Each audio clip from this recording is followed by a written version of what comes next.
kahit pa hindi mo siya pinatawad, may karapatan ng Diyos na patawarin siya. Kasi sa Diyos naman talaga tayo nagkakasala eh. Kahit na tayo pumatay, hindi tayo lang dun sa pinatay nagkakasala, pati sa Diyos kasi siya nga ang nag-utos, huwag kang papatay.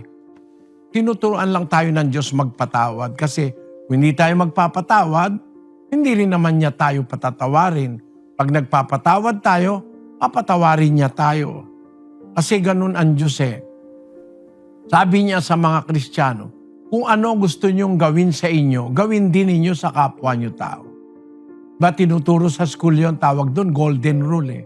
Yun ay law of justice. Gusto mong patawarin, magpatawad ka. Gusto mong kaawaan, maawa ka. Sabi ni Kristo, mapalad ang maawain, sila'y kaaawaan.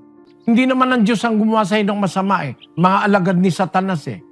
Dapat nga doon ka lalong lumapit sa Diyos sapagkat sabi ng Diyos, ako ang gaganti. Hustisya ng Diyos eh. Gagantihin niya yung pumighati sa'yo. Pero, bagaman nakahanda ang Diyos gumanti para sa'yo, nangyari sa hinaharap, yung gumawa sa'yo ng masama, nagkaroon ng pagkakilala sa Diyos. Papatawarin ng Diyos yun.